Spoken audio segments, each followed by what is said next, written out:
भारतीय हिंदी ज्ञान में आप सभी लोगों का स्वागत है। आज के इस वीडियो में हम लोग रक्षाबंधन पर निबंध पढ़ेंगे।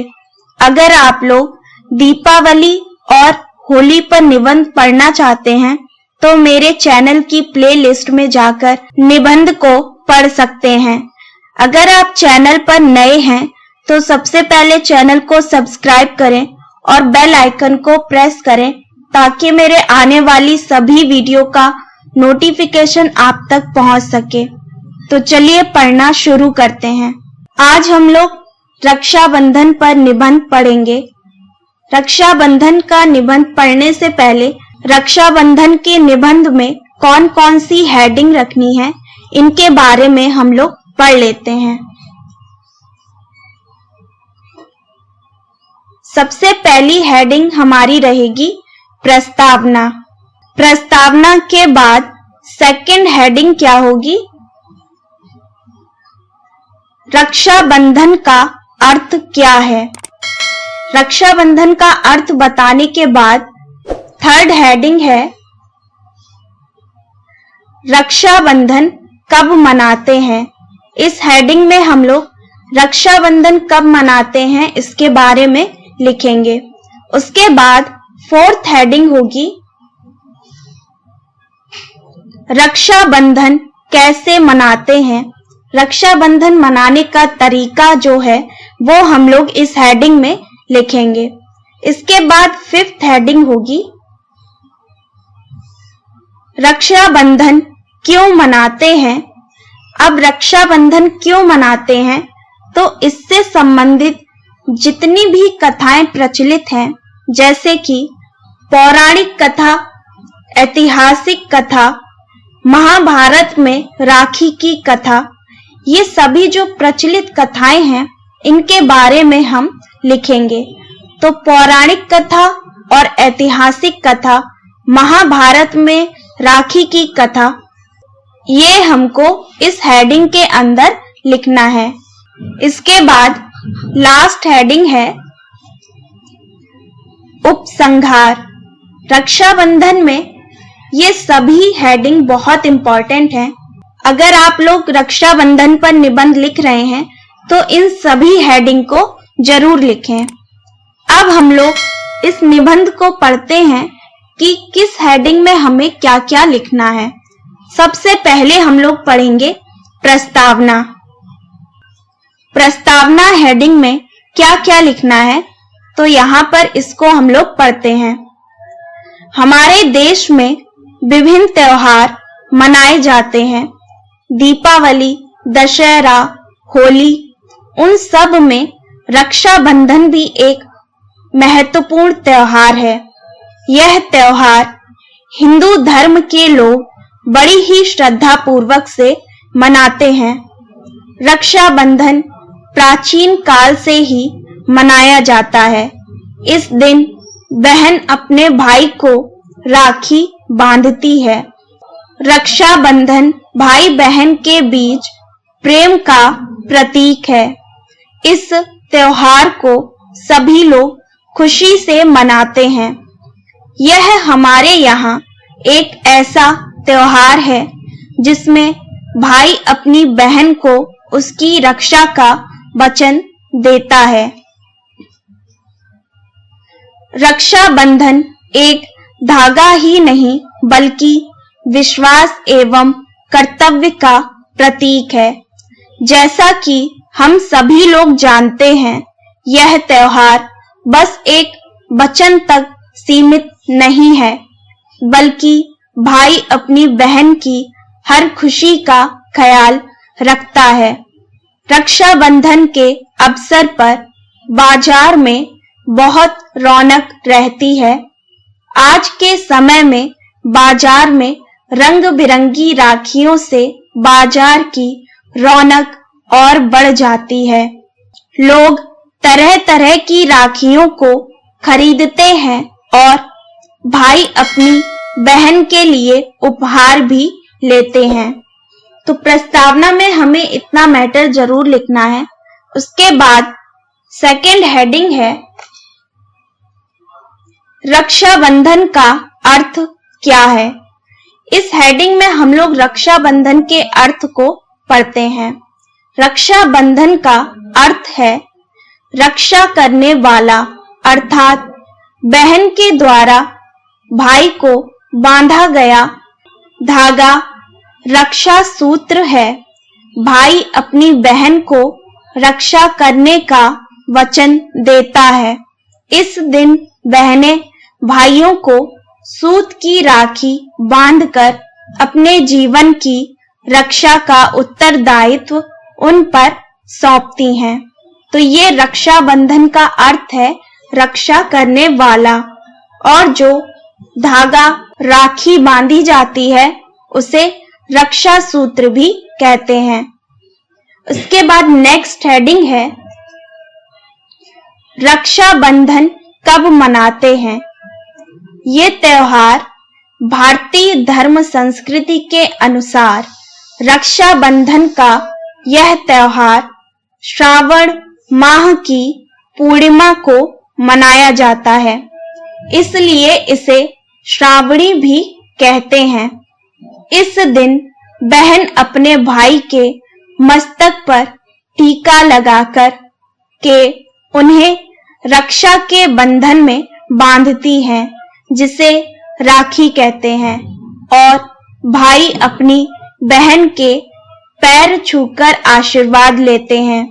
इसमें बहन अपने भाई की तरक्की होने का आशीर्वाद भी देती है।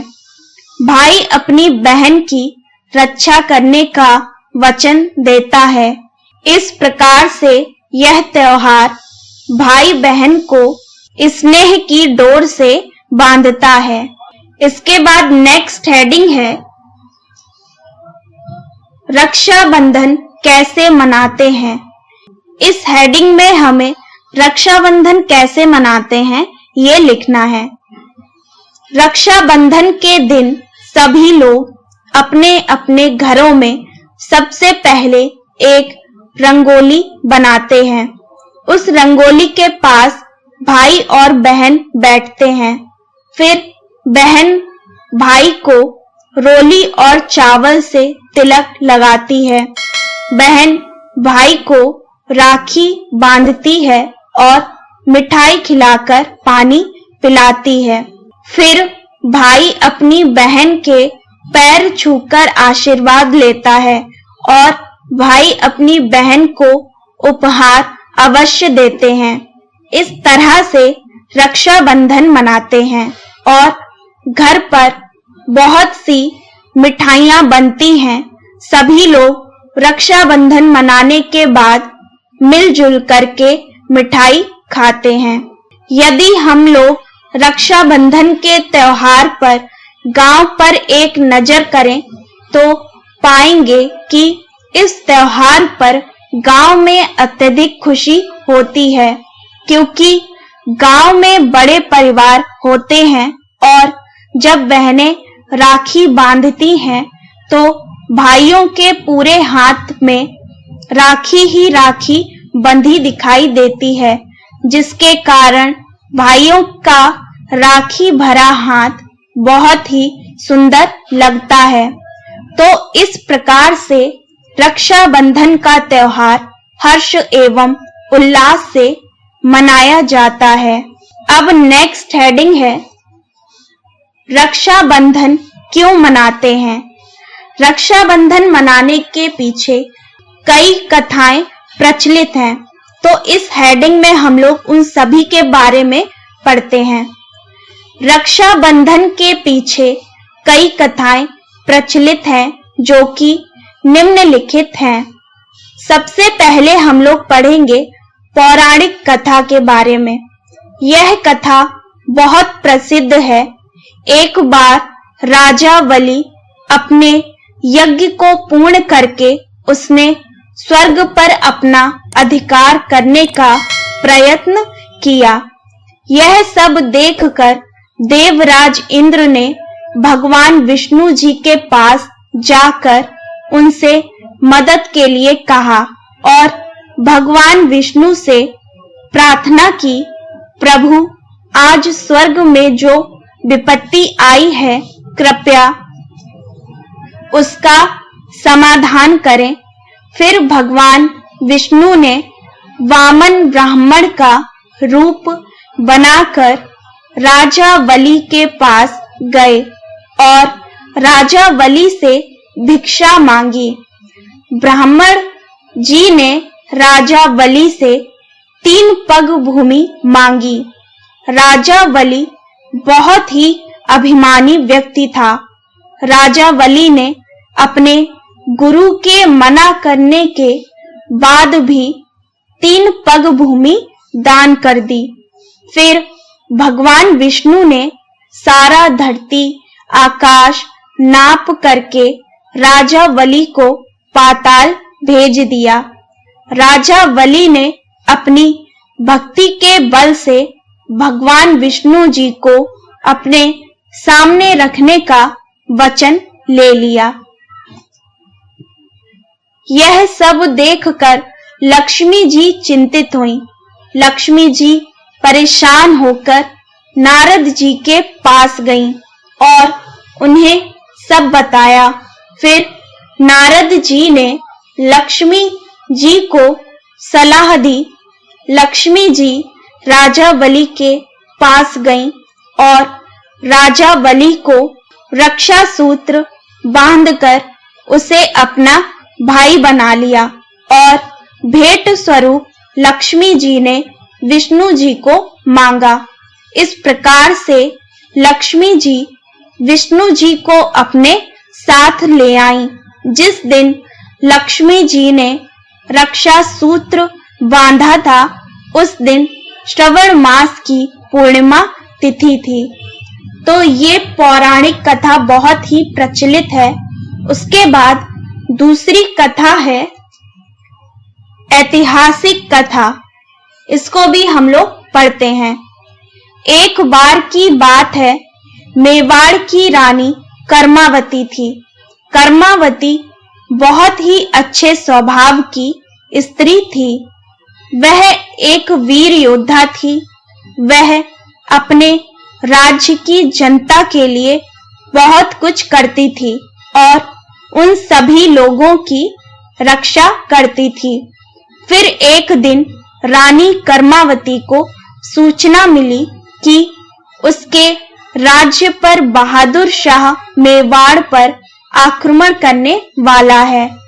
रानी को बहुत चिंता हुई और वह अपने राज्य के बारे में सोचने लगी। रानी को कोई उपाय नहीं मिला तो रानी ने मुगल बादशाह हुमायूं को भेंट स्वरूप राखी भेजी और कहा, भाई मेरी रक्षा करो। हुमायूं अपनी सेना के साथ में बाढ़ पर पहुंच गया और फिर वहां पर उसका युद्ध बहादुर शाह से हुआ। इस प्रकार से हुमायूं ने कर्मावती की रक्षा की। तो ये ऐतिहासिक कथा रक्षाबंधन से संबंधित है। इसके बाद एक और कथा प्रचलित है, इसको भी हम लोग पढ़ते हैं। ये कथा है महाभारत में राखी की कथा। महाभारत में भी एक कथा प्रसिद्ध है जो राखी मनाने के बारे में बताती है। जब श्री कृष्ण जी ने अपने सुदर्शन चक्र से शिशुपाल का वध किया, तब कृष्ण जी की उंगली में भी चोट आ गई। तब उस समय द्रौपदी ने अपनी साड़ी फाड़कर कृष्ण की उंगली में बांधी। तब कृष्ण जी ने द्रौपदी को वचन दिया कि वह भी उसकी रक्षा करेंगे। जिस दिन द्रौपदी ने उंगली में साड़ी बांधी थी, उस दिन श्रवण मास की पूर्णिमा का दिन था। रक्षाबंधन क्यों मनाते हैं, उससे संबंधित जो कथाएं प्रचलित थी, उनके बारे में हम लोगों ने पढ़ लिया है।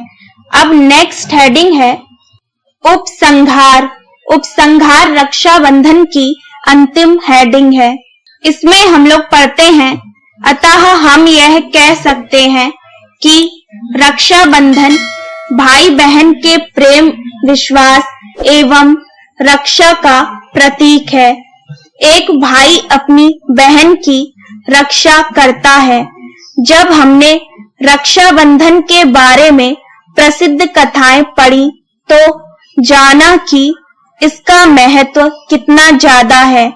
यह एक धागा ही नहीं बल्कि रक्षा सूत्र है जो बहुत ही महत्वपूर्ण स्थान रखता है। जिस प्रकार से भाई अपनी बहन की रक्षा करता है, ठीक उसी प्रकार से हमें एक और रक्षा करने का वचन लेना चाहिए। हमें वृक्ष की रक्षा करने का वचन लेना चाहिए। हम सभी लोग को वृक्षों की रक्षा करनी चाहिए और ज्यादा से ज्यादा मात्रा में वृक्ष लगाने चाहिए ताकि हम अपनी पृथ्वी को सुरक्षित रख सकें और आने वाली पीढ़ी को एक सुरक्षित वातावरण दे सकें। उम्मीद है रक्षाबंधन का निबंध आप लोगों को पसंद आया होगा। अगर आप लोगों को ये वीडियो पसंद आया हो तो लाइक जरूर करिएगा और अपने सभी दोस्तों के साथ शेयर करिएगा। अगर आप चैनल पर नए हैं तो सबसे पहले चैनल को सब्सक्राइब करें और बेल आइकन को प्रेस करें ताकि मेरे आने वाली सभी वीडियो का नोटिफिकेशन आप तक पहुंच सके। तो मिलते हैं नेक्स्ट वीडियो में, तब तक पढ़ते रहिए।